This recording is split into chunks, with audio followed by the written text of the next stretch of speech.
Amém. Glória a Deus. Vamos orar. Aleluia, aleluia. Glorioso Deus, eterno Pai.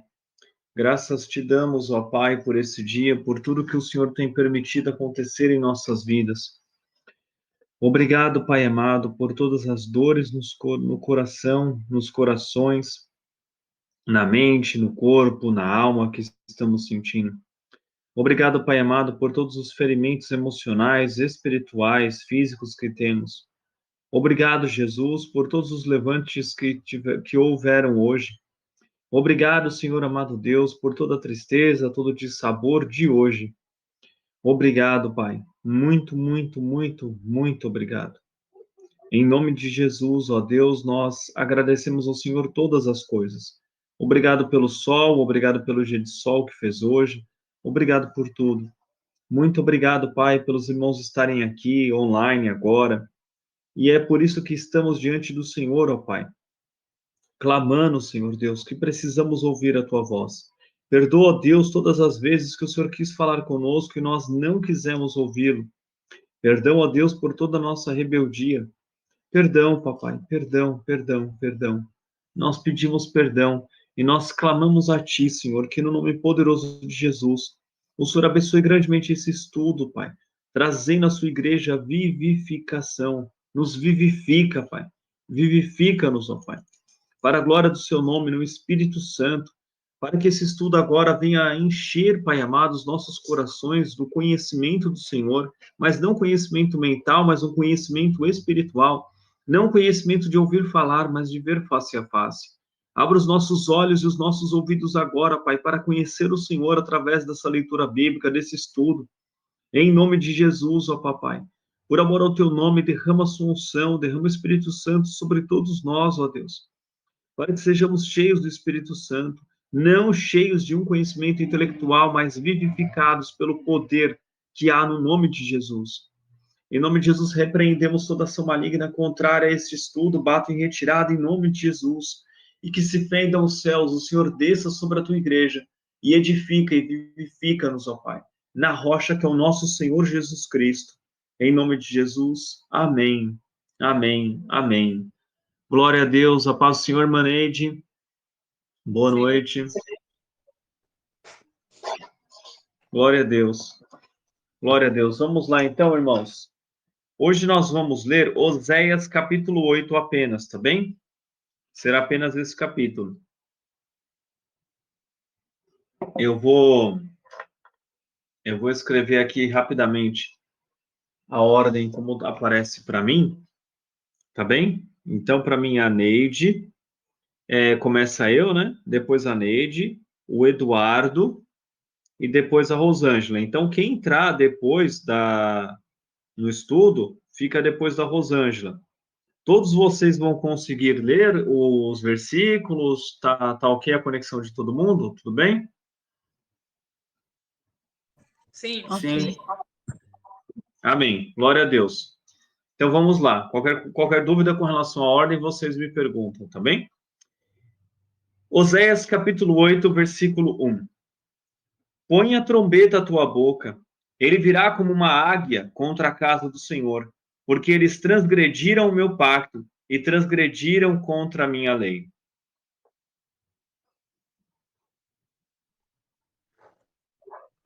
E a mim clamarão, Deus meu. No... Tá ruim aí? Nossa, tá cortando aqui. Peraí, então vou começar de novo. E a mim clamarão, Deus meu, nós, Israel, te conhecemos. Israel rejeitou o bem, o inimigo persegui-lo-á.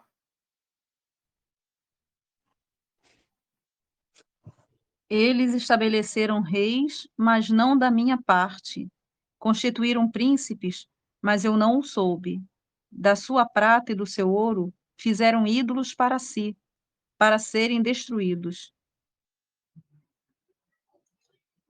O teu bezerro, ó Samaria, te rejeitou. A minha ira se acendeu contra eles. Até quando serão eles incapazes da inocência?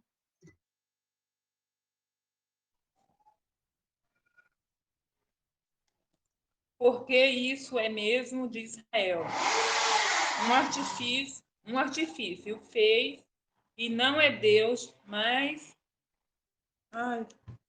Gente, eu posso começar de novo? É que eu tô com a vista muito ruim. Hoje é um daqueles dias. Por favor, me perdoe. Fique em paz, Emaneide. Pode ler de novo, não tem problema. A gente fica tranquilo. Porque isso é mesmo de Israel, um artifício. O fez e não é Deus, mas em pedaços será desfeito. O bezerro de Samaria. Porque semearam vento e cegarão tormenta, não haverá seara, a erva não dará farinha. E se a der, traga-la-ão os estrangeiros. Israel foi devorado, agora está entre as nações, como coisa de quem ninguém se agrada. Porque subiram à Assíria como um jumento selvagem por si só. Efraim contratou amantes. Todavia, ainda que eles marquem entre as nações, e os congregareis já começaram a ser diminuídos, por causa da carga do rei e dos príncipes.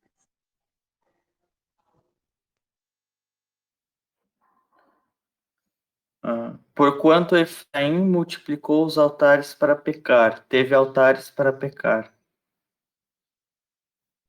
Embora eu lhe escreva a minha lei em 10.000 preceitos, estes seriam tidos como coisa estranha.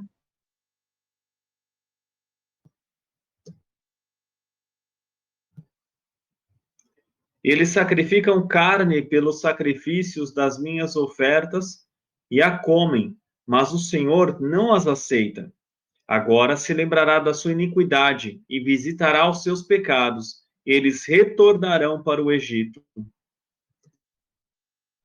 Porque Israel se esqueceu do seu Criador e edificou palácios, e Judá multiplicou cidades fortes. Mas eu enviarei um fogo contra suas cidades, e ele consumirá os seus palácios. Demorou, mas só isso. Amém, glória a Deus. Não, deu bem, Maneide.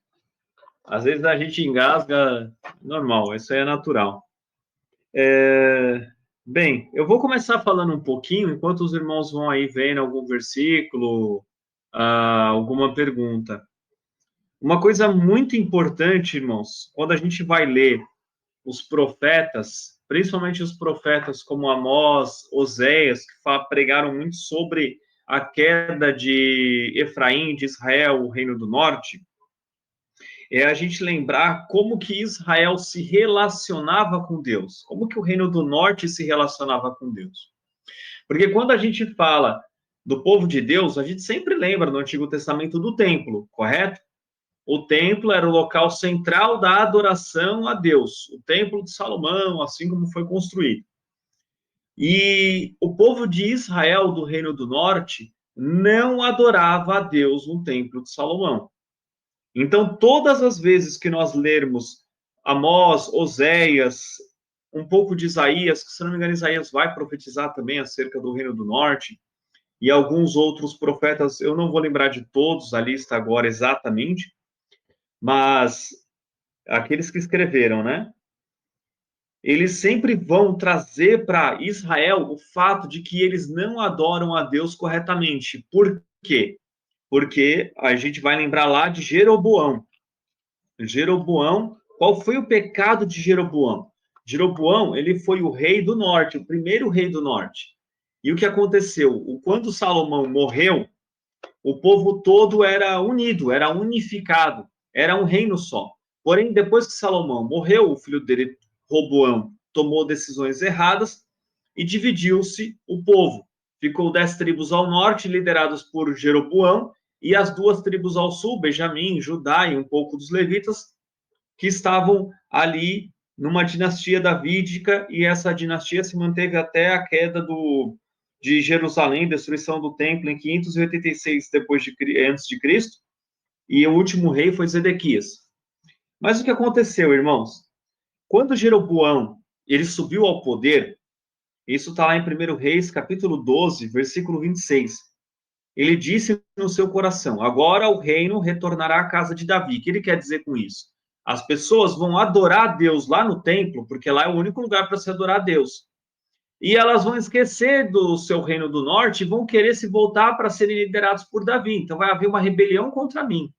O pensamento de Jeroboão, ele foi um pensamento praticamente político, apenas físico. Ele não confiou em Deus, ele não pediu a Deus, ele não consultou Deus, enfim, ele foi pelo medo, pela percepção humana.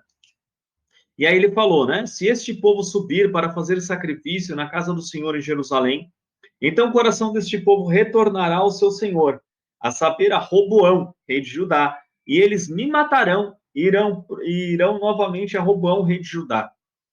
O medo de Jeroboão era que o povo se voltasse para Roboão como rei e abandonasse a ele e se rebelasse contra ele e o destituísse de rei, dizendo, não, nós só temos um rei, esse rei é o filho de Davi. O povo poderia fazer isso na mentalidade de Jeroboão. Então, o que ele fez para que isso não acontecesse? Ele tomou uma atitude humana, ou seja, uma visão limitada, mesquinha, carnal.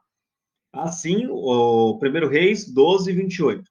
Assim o rei tomou o conselho e fez 2 bezerros de ouro, e lhes disse, é demais para vós subirdes a Jerusalém. Eis aqui os teus deuses, ó Israel, os quais te tiraram da terra do Egito.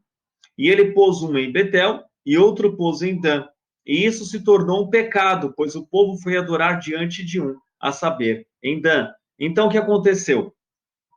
O povo foi e começou a adorar esses bezerros. E desde Jeroboão, em 922 a.C., até a queda de Samaria, a queda de Israel em 722 antes de Cristo, ou seja, cerca de 200 anos, eles sempre adoraram aos bezerros de ouro em Betel e em Dan. E Betel era a parte sul do Reino do Norte e Dan era a parte norte, ou seja, ele fez de tudo para que o povo não precisasse ir até Jerusalém. Ele realmente fez de tudo. E o que aconteceu? Ele instituiu uma nova religião, e essa religião, conforme foi passando o tempo, ela foi só se degradando, piorando e se misturando com as religiões de todas as nações em volta. Então, quando nós vemos aqui, ele vai falar muito que Israel rejeitou o que é bom, o inimigo irá persegui-lo, lá em Oséias, capítulo 8, versículo 3. E outras coisas que nós vamos ler, que nós vamos conversar aqui, a gente tem sempre que olhar para esse ponto, tá bem? Sempre o que aconteceu lá atrás, com Jeroboão. E esse pecado de Jeroboão, irmãos, ele prevaleceu, ele permaneceu até a queda de Israel. Não houve nenhum rei, nenhum, não existiu. Nenhum rei que dissesse assim, olha, isso que a gente está fazendo está errado, vamos quebrar esses bezerros, vamos adorar a Deus, vamos lá para Jerusalém, vamos oferecer sacrifícios lá em Jerusalém. Só para os irmãos terem uma ideia, eu já comentei isso em outro estudo, o que aconteceu? Esse reino do norte, ele deu origem aos samaritanos. Os samaritanos, depois que eles foram espalhados pela terra, poucos deles ficaram na Samaria, e aconteceu que eles acabaram se misturando mais ainda, mas depois, com o tempo, eles até que tentaram voltar-se para Deus. Só que eles ainda assim se voltaram da maneira deles. E então, até hoje, eu vi um documentário há pouco tempo, uma reportagem, que até hoje os samaritanos, eles dizem que o local de se adorar a Deus é no monte, talvez eu esteja errado, mas o que está me vindo na memória é o Gerizim, se eu não me engano, que é onde eles dizem, ou é o Monte Moriá, uma coisa assim, que é onde eles dizem, acho que é o Monte Moriá, onde Abraão foi sacrificar Isaac. Só que também não é o mesmo monte que os outros judeus dizem. Então, até hoje, e os samaritanos ainda hoje, irmãos, eles têm uma cidade mesmo na Cisjordânia, é ali perto de Israel, ali por aquela região, é em Israel. E eles cumprem a Páscoa hoje em dia, eles matam os bezerros, bezerros não, eles matam os carneiros, as ovelhas, eles fazem todo aquele ritual, deixa o cordeiro assando, não pode ficar nada, aquilo que sobra as pessoas à meia-noite levam lá e queimam tudo, enfim. Só para os irmãos terem uma ideia, e eles têm a própria Torá deles, a Torá deles é de uma língua um pouco diferente, é um hebraico misturado com outras coisas, é um pouco diferente. Mas hoje em dia, os samaritanos e os judeus até que se dão bem, eles se entendem. Inclusive, vários samaritanos, eles lutam no exército de Israel, normalmente. Mas eles têm muitas divergências, e isso prevalece até hoje. E o que mais me entristece é que tanto os samaritanos quanto os judeus recusam a Jesus Cristo como Messias, que já veio, mas que voltará. Até hoje. Inclusive, só para concluir, há pouco tempo eu vi um vídeo, eu vou ver se depois eu posto para os irmãos. É um pouquinho longo, é uns 10, 15 minutos assim. Mas dá para ter uma noção de, infelizmente, como o judeu é fechado para Jesus. O rapaz, ele está fazendo um teste. Ele está evangelizando os judeus, é um povo muito difícil de evangelizar. E explica assim, ele fala assim, olha, eu vou te apresentar um judeu que mudou a história, mas é um judeu, um grande judeu. E todo mundo ali, ele conversa com um ortodoxo, um ultra-ortodoxo, pessoas comuns de Jerusalém, ali de Israel e tudo. E cada um tem uma reação. E o que ele faz? Ele pega e diz assim, olha, esse judeu, ele dizia que a gente tem que fazer o bem para todos aqueles que nos fazem mal. Eles pegam a palavra do Novo Testamento, as palavras de Jesus, transformam essa palavra numa linguagem mais acessível para hoje, justamente também para não dizer que é Jesus. Em alguns pontos, ele cita, inclusive, pontos do Evangelho mesmo, até ele cita. Mas o que acontece, irmãos? Pasmem vocês. Quando ele fala isso, principalmente para o ultra-ortodoxo, que é um senhorzinho, e o ultra-ortodoxo, o judeu ultra-ortodoxo, é aquele que rejeita Jesus de todas as maneiras e é aquele que luta muito para que o terceiro templo seja construído e que volte-se ao sacrifício e tudo mais. E o ortodoxo é uma mesma linha, só que o ultra-ortodoxo é pior ainda na agressividade. E tem outras particularidades que eu não vou lembrar agora. Mas, enfim. E aí, conforme ele vai falando, principalmente com o ultra-ortodoxo e com o ortodoxo, que é um pouco mais jovem, ele explica e eles ficam, nossa, realmente são palavras de um grande judeu. Nossa, são coisas muito boas. Eles ficam, assim, abismados. Mas aí ele vai falando, e no final ele fala quem é. E todos eles acham que é o rabino tal, outro, e na verdade, quando ele fala que é Yeshua, né, Jesus, porque ele está falando em hebraico, aí, nossa, o senhorzinho quase dá um chute, agride ele fisicamente mesmo, sabe? E o outro jovem também, não, para com isso. Só que ele faz a montagem. No vídeo ele faz a montagem, ele coloca lá o que ele falou antes de saber que era Jesus e o que ele falou depois que ele soube que era Jesus. É um puro preconceito. Nem eles mesmos conhecem Jesus, mas eles são doutrinados desde pequeno a saber que é, vamos dizer assim, olha, Jesus é uma coisa tão ruim que não vale a pena nem você conhecer, e eles não conhecem. Eles não sabem nem aquilo que eles odeiam. Infelizmente, essa é a palavra, eles odeiam. Eles odeiam Jesus. E a palavra diz que aqueles que odeiam a Jesus são o anticristo. É misericórdia, irmãos, isso é muito triste. Oremos muito pela conversão de Israel ao Senhor Jesus, amém? Glória a Deus, irmãos. Glória a Deus. Agora, sim, podem os versículos marcantes, vamos lá?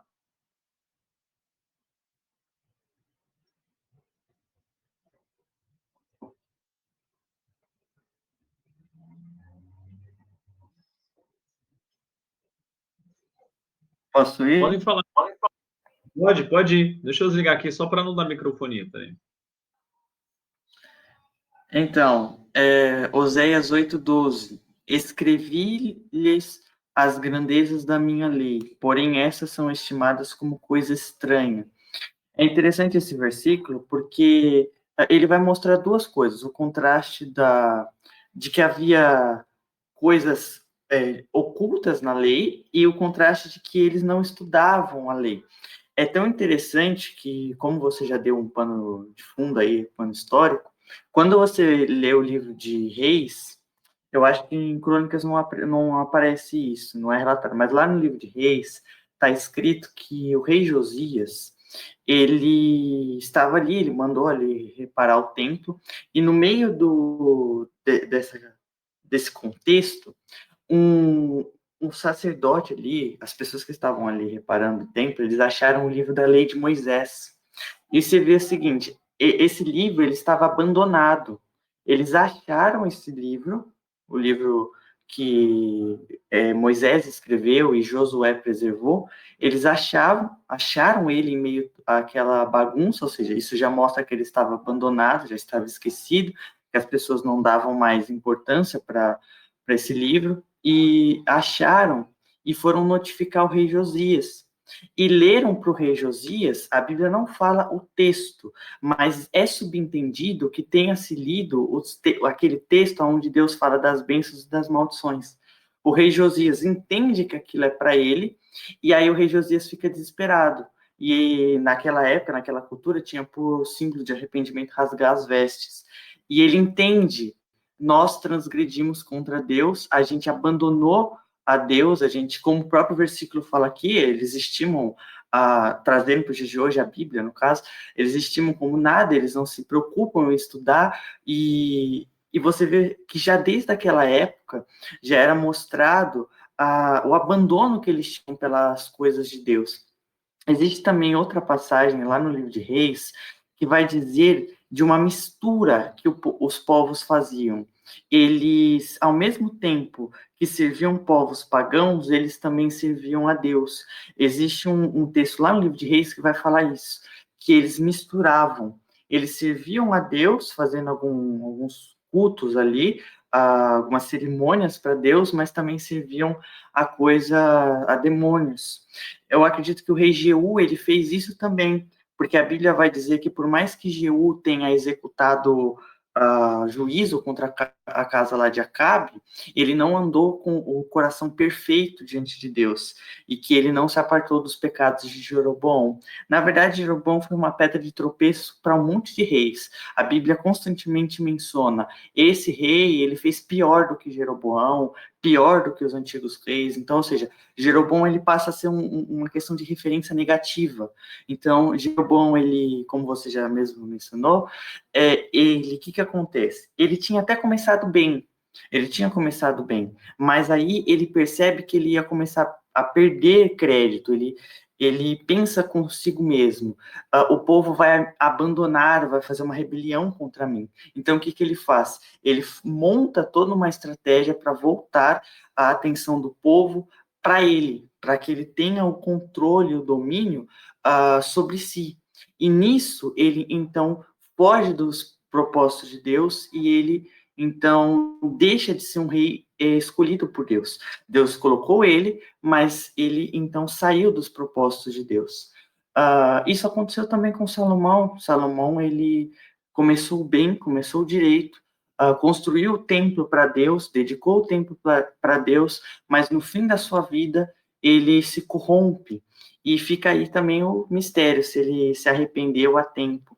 Eu acredito que sim, porque existe um texto ali é uma profecia dupla, falando de Salomão e falando de Cristo. Deus, ele fala para Davi que o filho que nasceria dele, ele construiria o templo. O Novo Testamento interpreta que é uma passagem para Jesus, mas também se refere a Salomão. Só que Deus, ele fala assim, eu lhe serei por pai e ele me será por filho. Se ele vier a transgredir, castigá-lo-ei. Então, é uma coisa incoerente. Como é que Cristo vai transgredir? Não tem como Cristo. A gente sabe que ele poderia, ele tinha como ele estava na natureza humana, ele podia, mas ele não fez isso. Então, eu penso que essa frase possa se referir que talvez Salomão ele possa ter, depois da repreensão de Deus, ali no fim da sua vida, ter se arrependido, até porque a Bíblia vai dizer que Deus ele não castigou plenamente Salomão por amor a Davi. Ele deixou algumas tribos com Salomão, ainda por amor a Davi. Então eu penso que talvez isso possa ser uma referência que Salomão ele possa ter se arrependido no fim da sua vida, mas é somente uma hipótese. Mas o foco aqui que eu queria mencionar é o desprezo que as pessoas têm pela palavra de Deus e pelo estudo, que não se dá mais essa ênfase. Tanto que o próprio livro de Reis vai mencionar de que o livro ele foi achado. Se ele foi achado, significa que ele estava abandonado, simplesmente o povo não se preocupava mais com ele, não se preocupava mais em estudar, em aprender mais os princípios que Deus tinha estabelecido ali na lei de Moisés. Hoje, como nós estamos na nova aliança, o Antigo Testamento ele nos serve como princípios. Ali ele nos norteia com os princípios básicos. Quando você pega, por exemplo, os 10 mandamentos, o sábado, por exemplo, ele representa o descanso que nós temos em Cristo. Jesus ele fala que se você vir até ele é o nosso descanso. Então a gente descansa nele. Então você vê que o nosso verdadeiro descanso, nosso verdadeiro sábado é o próprio Cristo. É assim que nós guardamos, entre aspas, digamos assim, o sábado. E assim continua. Você vê princípios. Por exemplo, você vê aquele princípio da vida, Deus preservando a vida no Antigo Testamento, quando você vê e ele fala assim, se você for construir uma casa, que você coloque muros, coloque assim parapeitos para que as pessoas não caiam, porque se a pessoa cair sem aquela proteção, então você vai ser o responsável. Então você vê aqui Deus preservando pela vida das pessoas, você vê o princípio de justiça que Deus estabelece, o princípio de igualdade. Então esses princípios, eles estão contidos. Então, o Antigo Testamento, ele revela Cristo, ele aponta para a justiça de Deus e ele mostra esses princípios, essa essência que vai nos mostrando o que Deus realmente quer para a nossa vida. Então, é bem legal pensar sobre isso.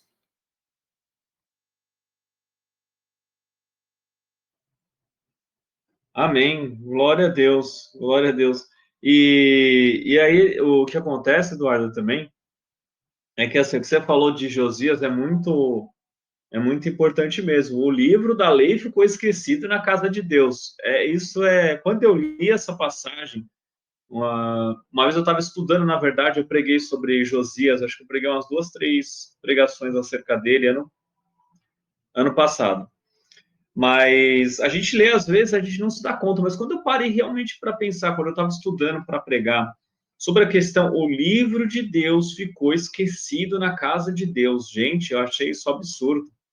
Absurdo. É como se a gente esquecesse da Bíblia, ela ficou perdida. Imagina uma igreja que está ali se reunindo todos os dias e esqueceu da Bíblia, não tem mais Bíblia. Mas no caso de Israel, o Reino do Norte ainda, o Eduardo, eu acho que era pior ainda. Por que eu acho que é pior? Porque eles não seguiam absolutamente nada da palavra de Deus, nada. Jeroboão, inclusive o Jeroboão I, que foi o que instituiu essa nova religião, ele colocou isso, ele fez templos, ele fez festas, ele inventou a religião. Então eu acho que ele foi pior do que esses que esqueceram a palavra, porque ele ignorou a palavra e ela nunca mais foi encontrada. E é o que você falou, Jeú poderia ter sido uma esperança de alguém que fosse trazer um avivamento, assim como Josias, Ezequias, mas isso não aconteceu. E muito triste, porque Josias, o avô dele, o Manassés foi um dos piores reis que existiram em Judá. Um dos piores. Mesmo assim, no final da vida ele se arrependeu, ele encontrou o perdão de Deus. Mas ele foi um dos piores. E essas coisas que aconteceram, como por exemplo o livro da lei esquecido, a gente vê como uma consequência de um reinado maligno como o de Manassés. Então, isso também nos traz como que é a consequência das coisas. E que mais que eu ia falar que você falou? Sim, você falou, né, do texto. Provavelmente acho que esse texto era Deuteronômio 28, fala muito sobre maldição, bênção, e Deuteronômio 28 fala acerca do exílio devido à desobediência. E uma outra coisa também, você falou de Salomão, eu também acho que ele se arrependeu. Eu acho que no final da vida ele se arrependeu por conta do final do livro de Eclesiastes. Se a gente lê Reis, segundo Reis, se eu não me engano, e segundo Crônicas, não existe, historicamente falando, um relato a respeito do arrependimento de Salomão.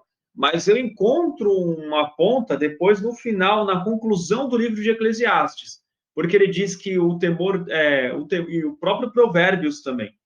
Então, eu acho que ele escreveu esses livros já no fim da vida e justamente em arrependimento. É o que eu acredito, por mais que a gente não tenha um dado histórico, tá bem? Eu queria só complementar com essas coisas, mas amém. Glória a Deus. Próximo. Próximo agora, né? Porque só tem as irmãs.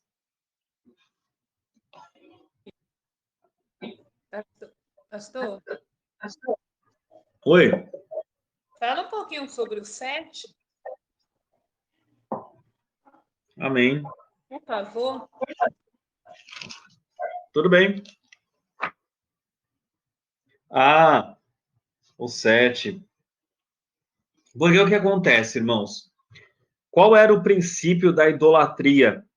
O princípio da idolatria é que eles atribuem ao ídolo que o ídolo é ele quem traz a chuva, é ele quem faz a semeadura crescer, ou seja, eles colocam, atribuem ao ídolo o poder de provisão, o poder de trazer o alimento, e assim eles tornam o culto ao ídolo o culto à fertilidade. E esses cultos à fertilidade antigamente, eles eram muitas vezes, irmãos, regados a muita bebida alcoólica e muita prostituição cultural. E é isso que ele vai fazer, porque ele começa aqui no versículo 5: o teu bezerro, ó Samaria, lembra o que eu falei? Que Jeroboão, ele implantou a adoração sobre o bezerro, através do bezerro. E então o que ele vai dizer? Olha, aquele bezerro que vocês colocaram, ele rejeitou vocês. Foi ele quem rejeitou. Por que ele rejeitou? Porque vocês me rejeitaram. Então ele vai dizer: a minha ira se acendeu contra eles, até quando serão eles incapazes da inocência? Ou seja, quando eles rejeitaram a Deus, Deus os rejeita. E um ídolo que não passa de um nada ou de um demônio, também como diz lá em Deuteronômio, não pode trazer a chuva, não pode trazer o alimento, não pode nos sustentar. Então, atribuir que o sustento vem de um ídolo é um terrível engano. E o versículo 6 diz: porque isso era de Israel um artifício fez. Portanto, não é Deus, mas o bezerro de Samaria será quebrado em pedaços. Ou seja, Deus vai trazer um julgamento sobre essa idolatria. E essa idolatria vai ser destruída. E ela vai ser destruída de todas as formas, destruída na cidade, destruída no coração, de que eles vão ser levados cativos para a Síria.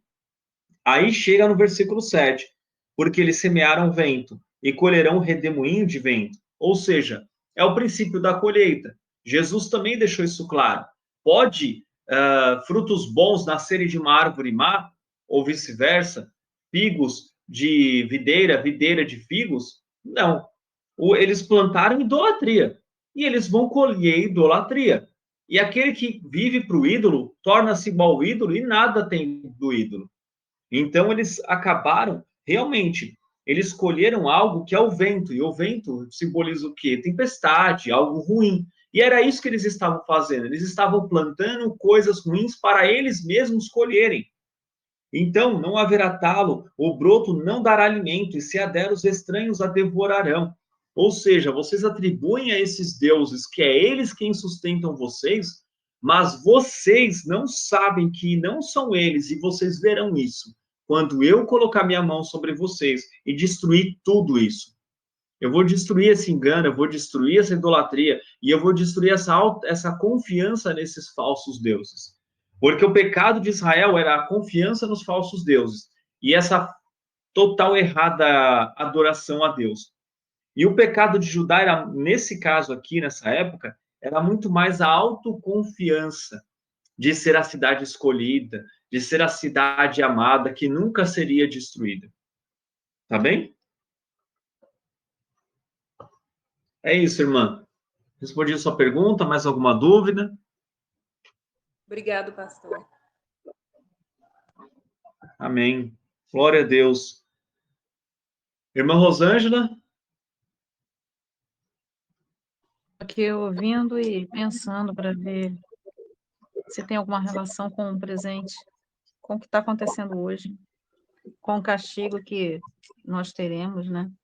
Com o que está escrito na Bíblia sobre chegada do iníquo, porque os homens são idólatras até hoje, têm seus bezerros e fazem seus sacrifícios também, amam sacrifício, está escrito aqui. Eu só estava pensando, mas eu não sei exatamente o que falar sobre isso. Eu também não tenho tantas coisas para dizer, mas eu fico perguntando para Deus também acerca disso, irmã Rosângela. Eu fico perguntando, porque assim, vamos pegar a igreja. Hoje o povo de Deus é a igreja, certo? Aqui o povo de Deus era Israel. Então, como que isso acontece hoje em dia quando a igreja faz exatamente as mesmas coisas? Eu fico me perguntando também. Mas hoje em dia a gente não vê um julgamento de Deus tão severo. Pelo menos, não sei, parece que não aparece para nós. Tem coisas que acontecem no oculto e às vezes Deus trabalha no oculto ainda por um tempo, mas ele tem as razões dele. E eu fico me perguntando até quando os pastores, falsos mestres, falsos profetas vão continuar nessa iniquidade toda, achando que Deus não existe, Deus não vê e Deus não vai fazer.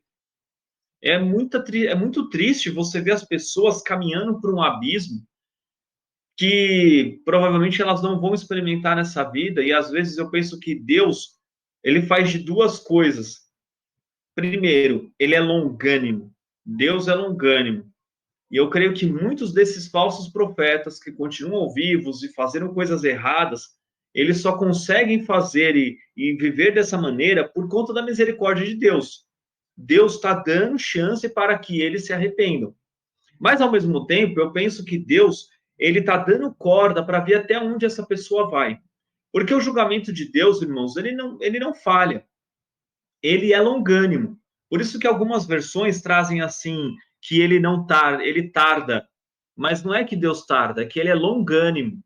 Então ele tem a paciência, ele tem o tempo dele, porque ele quer sempre dar chance ao pecador. Sempre, sempre. Deus sempre dá chance ao pecador para que se arrependa. E aí, nas questões das igrejas, eu vejo basicamente isso. Deus dando chance para que eles se arrependam e Deus realmente permitindo que eles continuem nos seus caminhos malignos, justamente para mostrar exatamente como é o coração do homem e para, enfim, eu não sei o que mais. Aí a gente traria no conselho de Deus e a gente não sabe como. Mas eu creio que esses homens, eles vão pagar muito caro na eternidade. Se eles não pagarem aqui, se bem que a gente vê casos isolados, a gente não vê, por exemplo, uma igreja inteira se desfazendo por conta de tantos escândalos, porque veja bem, nós temos diversas questões que aconteceram no julgamento de Deus. O caso da Flor de Lis, do marido dela, é um. O caso, eu comentei aqui há pouco tempo, um pastor brasileiro, de uma igreja brasileira nos Estados Unidos, que ele estava realmente tendo um caso com uma irmã da igreja, o marido dessa irmã subiu no púlpito, arrancou o microfone dele, denunciou ele ao vivo, estava sendo exibido o culto online para milhares de pessoas do mundo inteiro, e ele exibiu, e ali a carreira desse pastor ali terminou. O que mais? Ou quando a gente vê algum acidente numa igreja aqui, telhado caindo, isso para mim é muito significativo, esse sinal, um telhado caindo. Então, quando a gente vê um telhado, pelo menos quando eu vejo um telhado caindo, eu vejo, bem, Deus não permitiria que caísse à toa. Eu não vejo muitas vezes, pode ser que seja um ataque maligno puramente, mas eu não vejo muitas vezes o telhado cair como um ataque maligno, até mesmo porque, se for um ataque dessa magnitude, como que Deus vai permitir isso?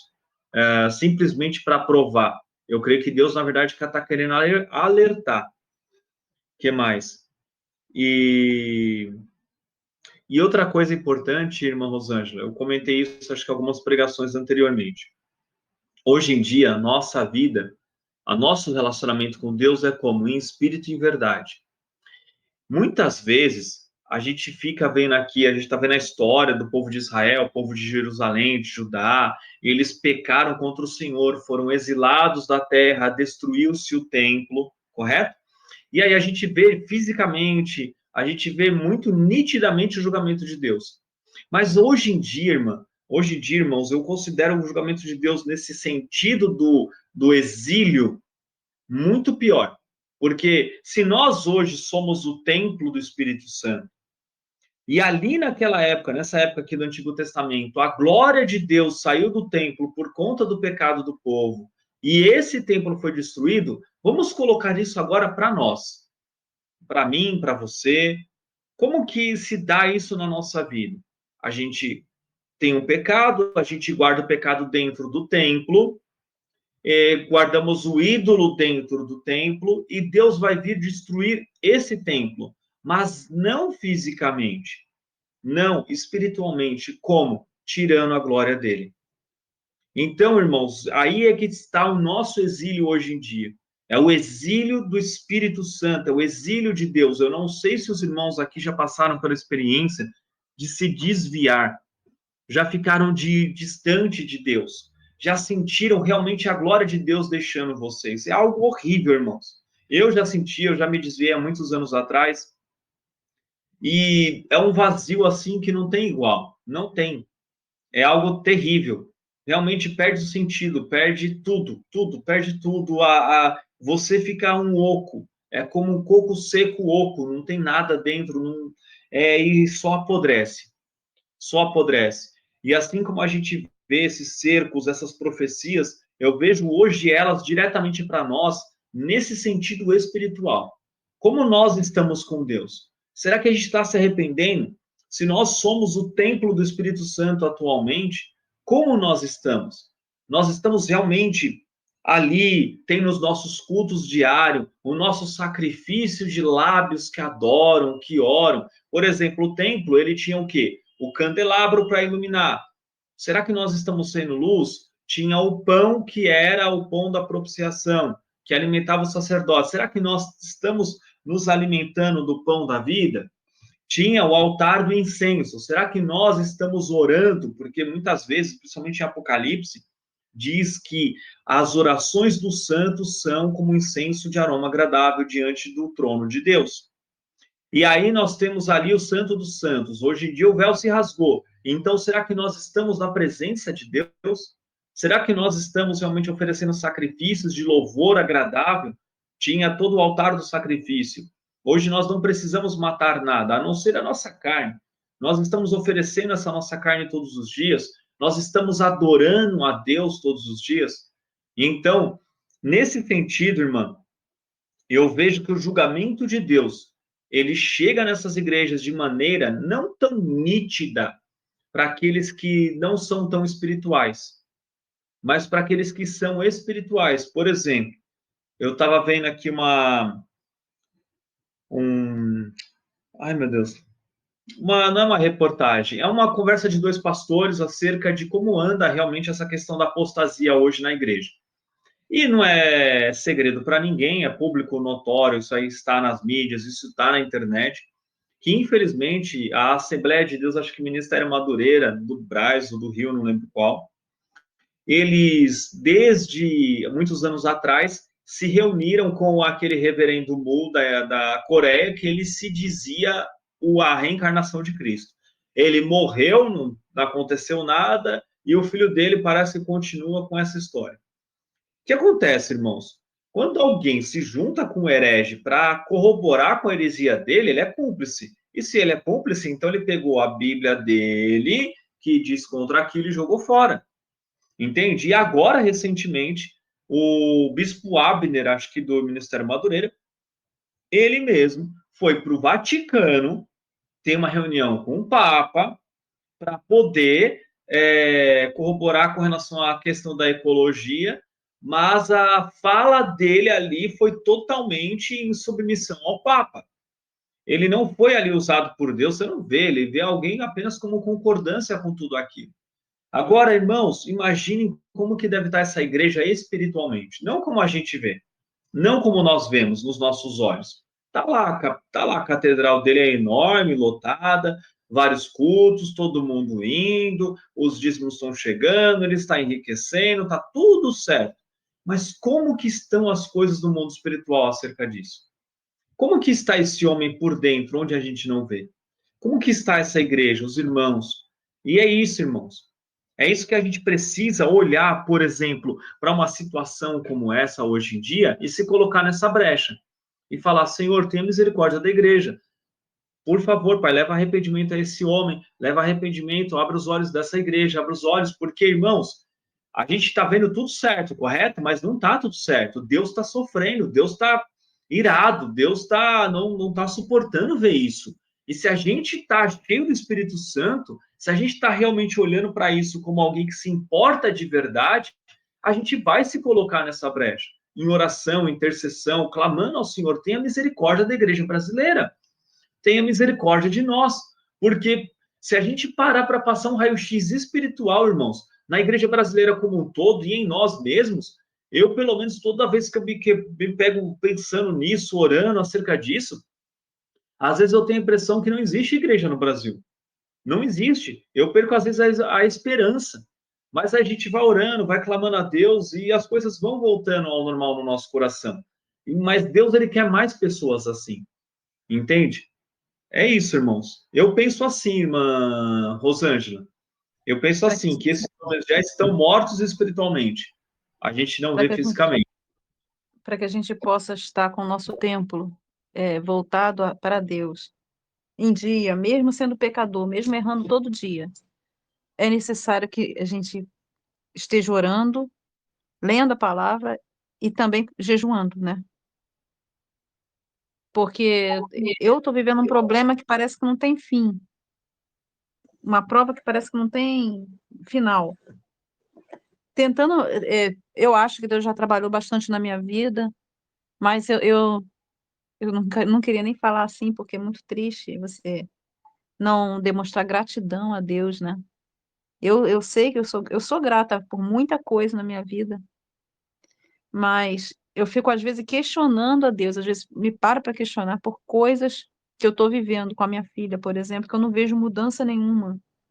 Se eu não tenho essa condição espiritual de sentir, de fazer alguma coisa, se eu estou errando, o certo é, todos dizem, fazer jejum, não só a oração, ou ficar ouvindo pessoas fazendo oração, mas eu tenho que dar a minha parte, né? Como templo. E eu tenho muitas dúvidas com relação ao jejum. Tá, Aqui mesmo, na igreja aqui, já foi falado sobre jejum, que é você se preparar para ouvir o Espírito Santo. Mas tem gente que quando está passando uma aflição, ela não consegue nem abrir a Bíblia. Então, eu estou numa situação assim, bem parecida. Bem, vamos lá. Irmã, uma das coisas que eu creio que você está fazendo, mas eu não sei como você está fazendo, é a adoração. Coloque louvores, estabeleça um momento do seu dia para o seu devocional. Estabeleça um horário para você orar, para você fazer sua leitura bíblica, ou para você adorar e depois fazer sua leitura bíblica, e depois adorar de novo e orar de novo. A adoração é algo fundamental na vida do crente, tanto quanto a oração, tanto quanto a leitura bíblica, porque nós fomos feitos para louvar, cantar, exaltar o nome de Deus. Porém, qual é o louvor que a gente vai adorar? Não é qualquer um. Os de hoje em dia, muitos, têm louvor, eles chamam louvor, mas eu chamo mais de música gospel boa para você ouvir quando está fazendo faxina da casa. Entende? Para edificação, tudo, mas não é algo para Deus. Muitas vezes é para o homem. Então, escolha louvores que vão exaltar o nome de Deus. Ao que está assentado é um bom louvor, e ao Cordeiro, a honra ao único que é digno de receber, enfim. Tem diversos louvores antigos, hinos antigos, que exaltam a Deus. Então, tira um momento do seu dia para exaltar a Deus, tá bem? Agora, um outro aspecto do jejum, algo fundamental do jejum. Por que que muitos, antigamente, vou pegar o jejum aqui de Mardoqueu, de Esther, de todos eles. Um dos porquês eles jejuavam. Sabe por quê, irmã? É porque a tristeza era tão grande, a tristeza era tão grande, que eles não conseguiam comer, parar para pensar em comida, parar para pensar nisso é algo que eu não sei quanto você. Eu creio que muitos aqui já passaram. Eu creio que a irmã também já passou por um momento assim, que você está tão preocupada, está tão aflita, está tão triste que você não pensa em comida. Você não quer comer, você só quer chorar, você só quer se lamuriar, enfim. Então o jejum, ele também é o momento de você clamar a Deus, porque você realmente não quer comer. Você quer saber de Deus, você quer Deus, você precisa de Deus. Você tem fome de Deus, não de comida. Porque o jejum, ele precisa ser um jejum de qual momento? O qual você tenha mais tempo. Por exemplo, vamos supor que você vai jejuar, como o pastor Alan sempre diz, das 18 às 6 da manhã. Então, você. Espera aí um pouquinho. Então, tá, pode esquentar. Ia tirar para jantar, você vai ter com Deus. Vamos supor que você leva, eu vou colocar uma suposição aqui. Vamos supor que você leva 1 hora para fazer sua comida e uns 40 minutos para comer, 1 hora e 40. É esse momento, 1 hora e 40, que você vai estar ali com Deus, chorando, chorando. Então, irmã, quando você não souber o que orar, simplesmente adore. Simplesmente adore.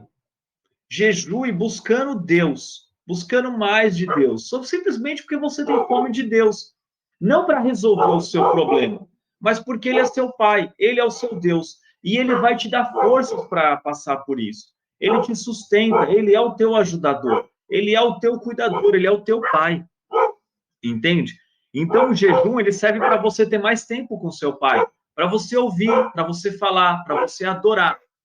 Tá bem? E mesmo quando você não souber o que falar, simplesmente abra no livro de Salmos e leia em voz alta. É muito importante, sim, você ler a palavra de Deus na sua casa em voz alta. Por quê? Eu não estou falando de confissão positiva, não estou dizendo que você tem que falar coisas boas para que as coisas boas aconteçam. Não é isso. Mas a palavra de Deus é viva e eficaz. Ela é uma palavra de dois gumes. E a palavra diz que como crerão se não ouvirem? A fé vem do ouvir. Então é necessário que você proclame até mesmo pela sua própria fé. E sim, a adoração, a leitura bíblica em voz audível, alta, ela muda a atmosfera, sim, eu creio nisso. Eu creio. Tanto é que eu não sei quanto a vocês, mas para mim, a minha leitura bíblica anual, eu faço em voz alta. Eu leio em voz alta. Eu só economizo minha voz nas notas, alguma outra coisa que eu pesquiso, mas a leitura bíblica em si eu leio em voz alta. E isso dá uma grande diferença para mim e para minha casa, para os meus familiares. Entende? Então, irmã Rosângela, aquilo que te falaram do jejum é também um aspecto do jejum, também. Mas outro aspecto também engloba a tristeza. Engloba exatamente a sua dor. Mas a sua dor não para você ficar se vitimizando, sentindo só para você, mas é para você derramar diante de Deus. E literalmente derramar. Derramar é você pegar o balde e esvaziar ele, virar. Se você pega um balde cheio de água, entende? E você vira o balde, não fica nada no balde, cai tudo. E a palavra clamar a Deus, ela tem esse sentido, é você derramar tudo, não fica nada em você. Então se derrame na presença de Deus, tire um horário do seu dia para você falar: Deus, eu quero ter um momento com o Senhor agora, eu quero manter uma linha dentro da minha rotina. Por exemplo, todos os dias, às 18 até às 7h30, 7 horas, eu vou ficar em oração e adoração. Eu vou adorar, eu vou louvar o Senhor, eu vou falar com meu Pai. Entende? Entendeu, irmã?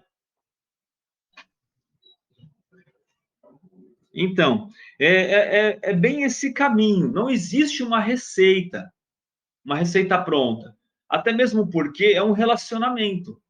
Então, eu estou te falando uma coisa, mas você vai começar a fazer e Deus vai te falar outras coisas. E aí você vai começar a caminhar com Deus e você vai sentir realmente Deus de uma maneira diferente. Mas uma coisa eu falo, irmã Rosângela, realmente tende por alegria passardes por várias provações. E toda provação, ela é leve e momentânea, a palavra diz. Então se agarre nessas verdades, porque são verdades. Eu já passei por coisas terríveis também na minha vida, juntamente com a minha esposa. E nenhuma tempestade é para sempre, assim como também nem a luz do sol dura para sempre. Tem a noite, tem várias estações, existem vários momentos. Então, às vezes a gente pensa que o sofrimento não tem fim, mas ele tem fim, ele tem. Mas ele também tem algo muito bom, muito, muito bom, que é ele nos aproxima de Deus. Ele é o modo de nós adorarmos a Deus. Entende? Porque se um casamento, muitas vezes a gente fala o quê quando vai ter o casamento? Na alegria, na tristeza, na dor e na doença, na dor, na doença, na saúde, na doença. E nós estamos como uma noiva, aguardando o nosso noivo, é a mesma coisa. É em todas as situações. Nós estamos com Jesus e nós vamos adorá-lo. E ele é o nosso noivo que nós estamos aguardando e para a glória dele. Amém? Você não está sozinha, Jesus, o Espírito Santo, as nossas orações, estamos contigo. Persevera, irmã, persevera, sabe? Realmente se derrama diante de Deus, adora, coloca louvores na sua casa, estabelece uma rotina de oração, de jejum, para você se achegar a Deus. Porque Deus, ele está ouvindo a sua oração. Ele é longânimo. E se ele está permitindo que as coisas aconteçam na sua vida assim ainda, é porque ele também quer te forjar a ser uma pessoa mais firme na sua fé. Mais firme. Lembrando sempre, eu sempre guardei essa verdade. Água calma não forma marinheiro. Não forma. Então, uma vida sem tribulação não forma cristão. Não forma. Nós não somos cristãos simplesmente porque entregamos a nossa vida a Jesus, mas é porque caminhamos com Jesus. E muitas vezes a gente tem muitos motivos, entre aspas, para deixar Jesus. Então, peraí, você não é um cristão. Então, você precisa se apegar mais ainda, precisa se dedicar mais ainda e ter mais firmeza e se aprofundar e amadurecer na fé. Amém? Amém. Amém. Glória a Deus. Alguém quer falar mais alguma coisa? Ou só isso? Podemos encerrar? Amém. Eu queria só pedir um favor. O irmão Eduardo não vai poder abrir a câmera, que ele está com problema na câmera dele. Mas as irmãs conseguem abrir para a gente tirar uma foto ou não vai ser possível? Como é que vocês estão aí? Eu não sei como é que está a conexão de vocês. Como diz a irmã Ju, se vocês estão viradas na elegância. Amém, Maneide. Virada na elegância. A irmã Ju, ela fala. Glória a Deus. Vamos lá. E a Deus toda... Glória. Peraí. Glória. Mais um pouquinho, mais um pouquinho. Aí. Glória a Deus. Peraí, deixa eu ver. Segura o sorriso. Vai, bênção. Peraí que ele tá devagar aqui, o sistema operacional. Vamos ver, vamos ver, vamos ver. Aí, Glória. Ah, não, pera um pouquinho, irmã. Vamos tirar outra porque não ficou boa essa aqui, não. Vamos lá. 1, 2, 3. E a Deus toda glória. Amém. Deixa eu ver se agora foi.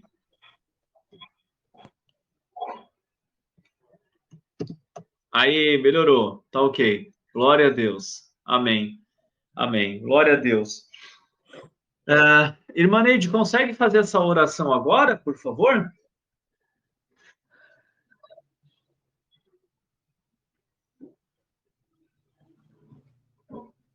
Amém. Aí eu queria que você orasse, então, aproveitando, pela irmã Rosângela, então, a filha dela, Isabelle, também. Amém. Obrigado. Deus do céu, glórias a Deus. Soberano Deus e Pai. Deus Todo-Poderoso, Deus de poder, Deus de milagre, Deus de glória. Nós entramos na Tua presença, Senhor, para Te agradecer por mais esse estudo, por mais esse momento. Nós Te agradecemos, Senhor, porque o Senhor é grande em poder e o Senhor nos ama. Por isso, Senhor, nós estamos aqui, Senhor, buscando a Tua presença. Em nome do Senhor Jesus Cristo, que o Senhor venha a cada dia renovar a nossa fé, renovar as nossas forças. Em nome de Jesus, perdoa os nossos pecados, Senhor, por misericórdia. Colocamos na Tua presença a vida da irmã Rosângela. Em nome do Senhor Jesus, Pai, vai de encontro à vida dela, o seu coração, a sua mente. Pai, trabalha naquilo que ela precisa, Senhor. Em nome do Senhor Jesus. Fortalece, Senhor, seu ânimo, ó Deus. Dá sabedoria naquilo que ela precisa fazer, nas atitudes dela, Pai.